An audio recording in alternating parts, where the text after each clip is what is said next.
Now look what you made me do. Special delivery. Can't touch me. Yo, this is 50 Cent. Mix King. Look what you made me do. You can't touch me. Look what you made me do.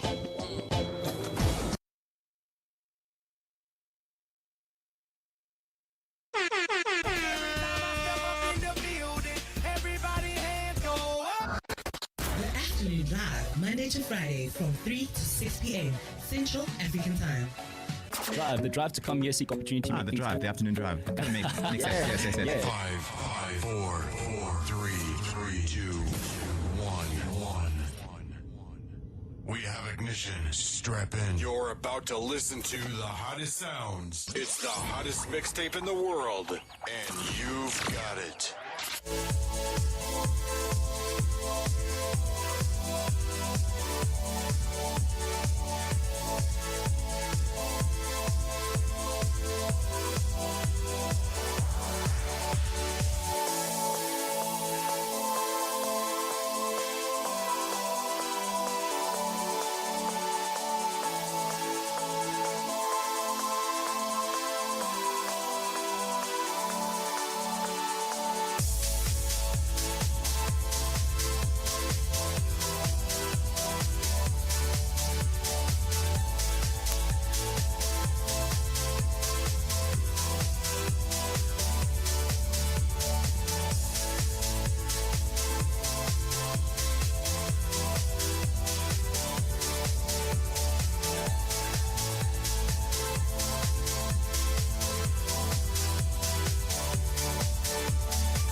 Right, 17 minutes are gone after 2 p.m. 3 p.m.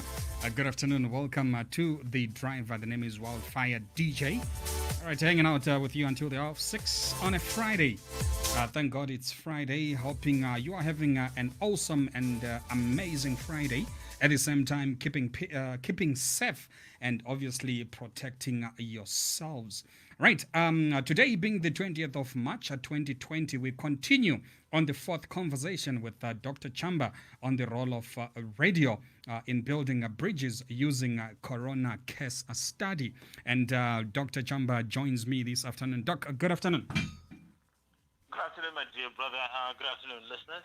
All right, thank you. We also joined on the line by Mr. M. Mr. M, good afternoon. Good afternoon. Right. Doc, I think yesterday we had technical issues and we couldn't sort of finish our conversation. I was meant maybe just to touch a little bit on what we missed up yesterday in terms of looking at radio. What should be the role of radio in addressing this whole thing? I mean, when we look at the business news today, and we look at individuals that are actually getting involved with this whole face mask, sanitizers, and all the protection stuff that is needed. Do you think that it makes sense to use radio to identify the authentic value actors when it comes to the idea of this whole protection? Obviously, it goes without much saying that in the absence of proper information, multimedia platforms such as radio play a very critical and responsive role in terms of filtering information that is related to the virus itself, that is related to material developments around availability of stuff that can mitigate the condition. And also, when people have proper information, resultantly, you also have pricing sanity. Because when people realize they have options, then you have pricing sanity. But one thing that is of absolute critical concern is the filtering news that there are those in the powers that be that are of the persuasion that government should be the one that is and should be coming into this space, deciding on who imports what, deciding on how everything is distributed, deciding on how everything is priced. Unless this gets to be a unique historical case in economic history, the government is not well disposed. Any government, this one, anyone, every other government in history is not well disposed to choose who are the winners and losers in a market situation. And it will be sad if it is true that there perhaps is action against the open importation of some of these things like masks, sanitizers, and related paraphernalia by members of the public, members of the business sector with the capacity to do so. Because once it's in the hands of government, it's like now you're saying government now has the added responsibility to decide who lives and who dies, to decide who gets sick and who doesn't, to decide who gets care and when, to decide how care is adequately distributed and through what means. It will be a sad day in the legislative history of this government or any other for that matter if by the regulatory diktat authorities decide to militarize, as it were, the availance of critical paraphernalia related to mitigating the national emergency that is coronavirus. Some will talk about maybe the government is trying to put order and structure into this whole equation.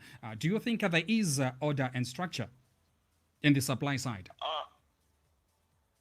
Governments, this one and any other, are not there to put order and structure in the marketplace.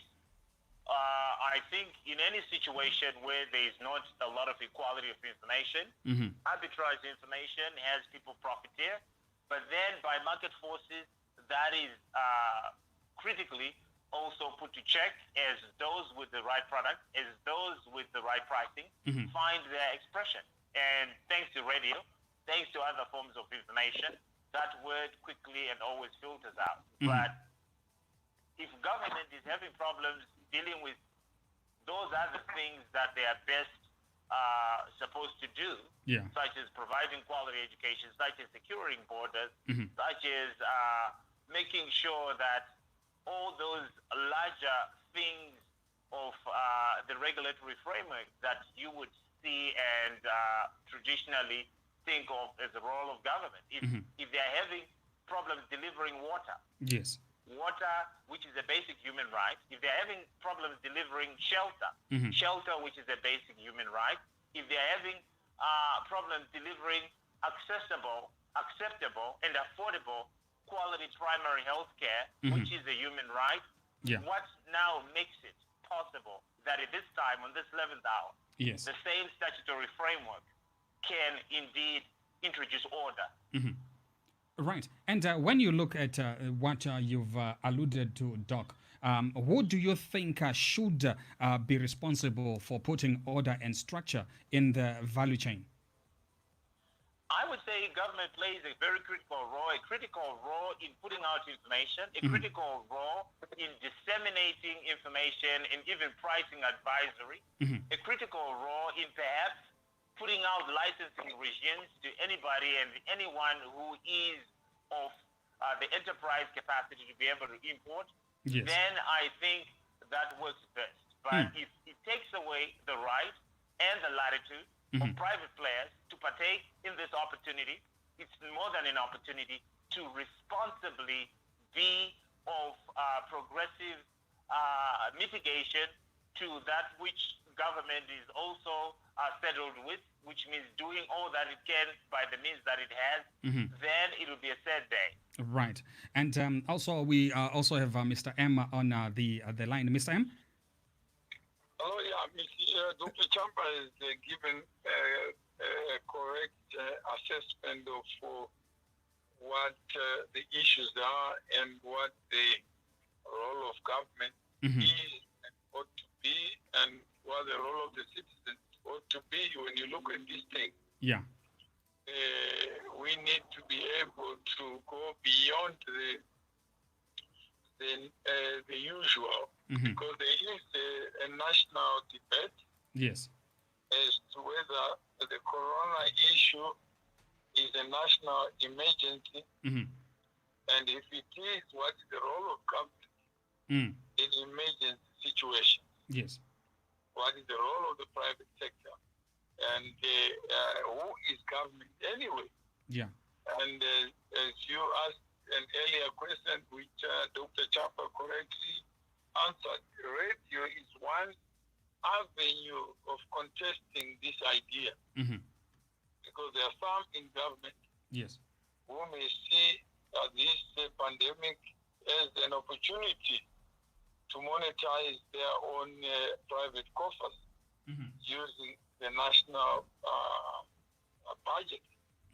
So there is a lot at play, and radio then becomes part of the supply chain. And maybe Dr. Champa may agree that we are not doing what we need to do to identify suppliers on the supply side. There are some who are doing local production. There are some who are importing.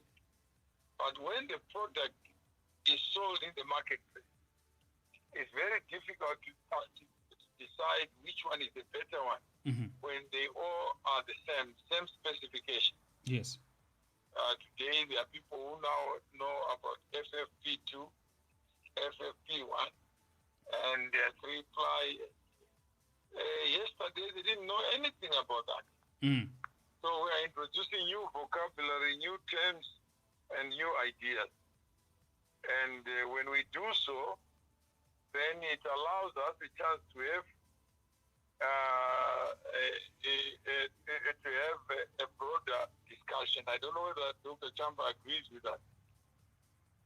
Absolutely, Mr. M. I cannot agree more to say that as much as coronavirus is a national emergency, the fact that private players, citizens, is within their rights, are responsibly partaking in enterprise, and thereby in this activity creating employment, thereby by this activity indeed lightening the burden on the fiscus, thereby by their private means and access to intermediate in the supply chain, intermediate in the access and availance of the same.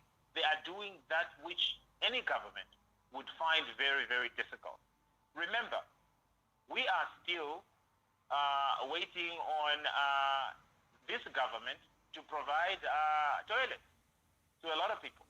We are still waiting on this government to provide water, which is really a hot issue within the context of coronavirus, because anything that with sanitation has a debilitating effect if there is a lack of the same in terms of arresting the growth of this virus and protecting our vulnerable people.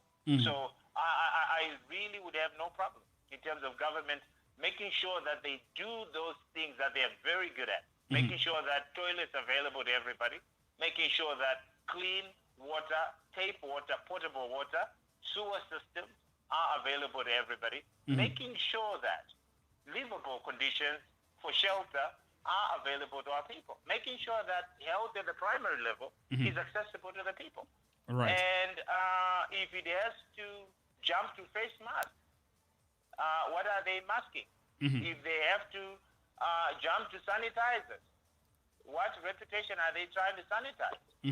If they have to jump to all these other emerging enterprise opportunity for the small guy, Yes.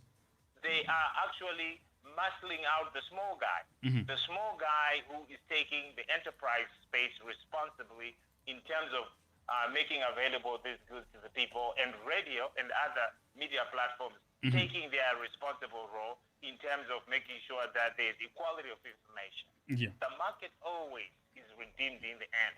The people are rational actors, as always. They will decide for themselves. They don't want the army, the police, SARS, any statutory arm. They don't want the political actors. We don't want sloganeering around masks. That's the last thing we need. But some Docker would say that there's individuals who are taking advantage of the situation and obviously inflating prices. Then government has to come and play a role in terms of regulating. Is that the case, though? Unless you can give me a scenario of someone who has people at gunpoint, forcing them to buy anything, then indeed government and the police action and powers that they have naturally should take action. Then if you try to do this on mass, who is to say you cannot do it on everything? Do you want the government to also make sure that all the Chisanyama outlets charge the same price? To make sure that all beer is charged the same price? To make sure that all churches operate at the same time? To make sure that people drive the same cars? Where does this stop?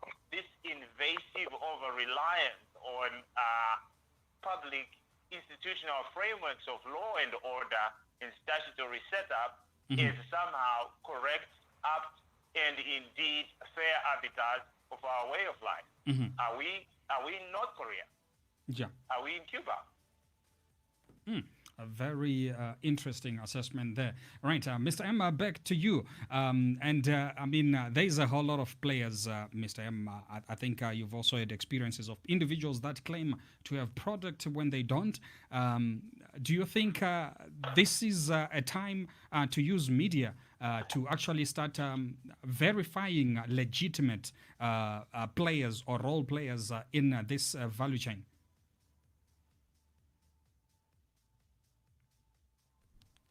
Hello, Mr. M? All right, we seem to have lost Mr. M there, Doc. But I'll pose the same question to you, Doc, and say, look, with individuals that seem to be taking advantage, is it time to use media or to use radio as sort of a way of verifying legitimate players? Indeed, with more information and not less information, people now have an opportunity to choose. Indeed, with more access to things that are legitimate, to understanding this very new thing about the virus and to understand the mitigation around it, then people are able to make rational decisions in terms of where to access material that can help their lives. So we need more information. We need transparency. We need openness. And this is the time that we should celebrate and we should encourage and nurture such. And this is not the time to seize goods from people. This is not the time to dictate who takes part in this mitigation exercise. Indeed, this is not the part to decide on pricing matters when there is a market mechanism that has always stayed true. If indeed there are other responsive ways in which the government can help out, and there are many, and thankfully, besides law and order, we would like to have a statutory scheme, a regulatory framework that says people stop hoarding. To say that perhaps, shops are not allowed to have people have, much of the same material within the same time period. To the detriment of others who need the same. And while we are at this idea of hoarding, I think I would use this public space to start the debate on some of the very ill effects of hoarding. Who are the people who hoard? The people who hoard are the ones who have the disposable income enough to be able to consume more than is necessary, more than is normal. Who are the people who are able to hoard? The people are the ones that have money in between paychecks to even extend their budgets towards accessing things that others would not be able to do because they don't have the pocket to do that. But the thing that you do create out of this, when you leave poor people out, when you lock them out, when you lock them out of access to critical things that they need for themselves and their families, what you are setting up, if you are one of those who are overly privatizing access to critical goods, what you are setting up is a scenario where when the same poor people run out of those things, do you think they would apply to government? Do you think they'll go pray in their temples, in their churches, in their synagogues? Like somebody aptly and radically and militantly put forth that when poor people have nothing to eat, when poor people have no employment, when poor people have no choice, when poor people have to face life and death decisions, it is the time that they will start eating the rich. So if you are the rich, do you want the poor people to come pound on it? I mean, Doc, I think we saw also, I think it was on Monday, when we saw the shops like Macro were experiences high volume of individuals that were panic buying. This is happening also on the protection side, where people are hoarding to the stuff and obviously getting into the black market and sort of increasing or inflating prices. That is so sad. I always like to avoid the word black market. I would say people's market. Black, that's the majority. If it's black market, then I would say it's people's market. People's market, more than anything else. Maybe it's the gray market. But to say black market is marks of some interior racial and ethnic undertone.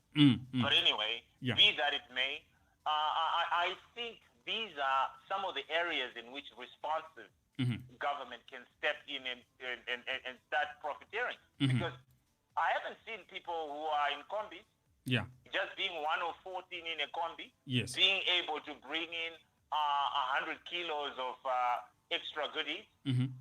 It's the people in their cars, it's the people in their buses, it's the people in their trucks, the people who actually don't need it, that are now taking away from the very many vulnerable who absolutely should have it. And this only sets a ground for fetid social strife, the likes of which those who have cannot stand. All right, Dr. Ray, thank you so much. This is our fourth episode. Is it? Yeah? No, third episode. Fifth, yeah. Yeah, thank you so much. We're back with yet another edition with Dr. Ray as we look at the Corona value chain, or the business in Corona, and obviously tackling different issues on a daily. Doc, you have yourself a wonderful weekend. You too, my brother. Stay blessed. Thank you, listeners. Thank you, South Africa. All right. Thank you so much for joining us this afternoon on The Drive.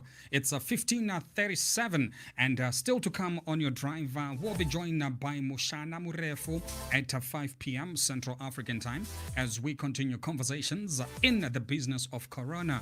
All right. And obviously, get to hear experiences and contributions from some of our listeners that will be joining us at 5 p.m. Stay tuned and keep it locked. locked as we continue informing, entertaining, and educating at the same time. The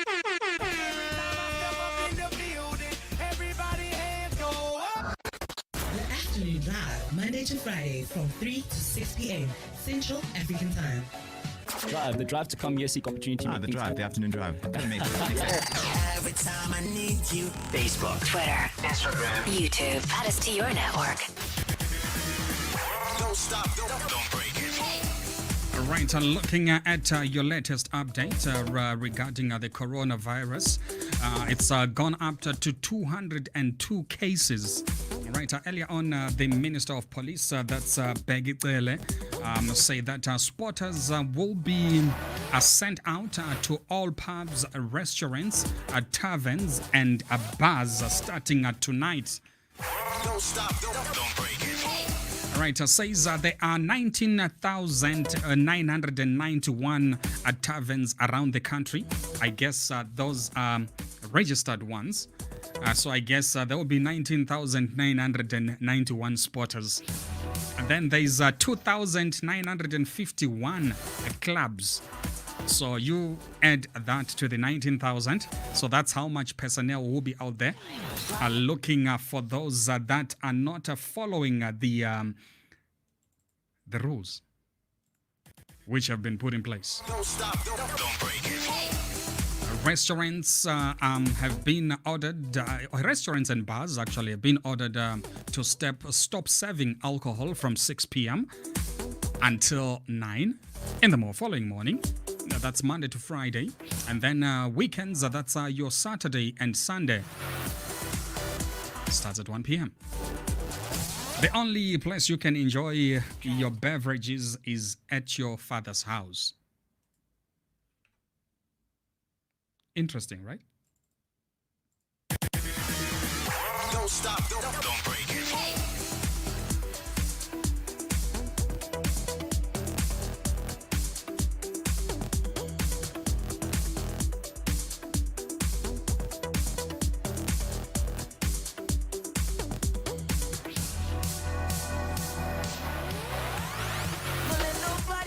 Your joy, no sir. Life is too beautiful, my friend. Hold up your head and come again. Don't let nobody drain your energy. Life can get lonely, but sometimes you don't need nobody. People gonna say all kind of things about you, but you not to pay them. Don't you pay them no mind. A lot of them will even try to don't you. I know, but you know if you make them, don't make them waste your time. no matter what you do, you can't please people. I tried it too many times before. Them only smile, then turn round, judge me. Some even push me to the floor. Cause if you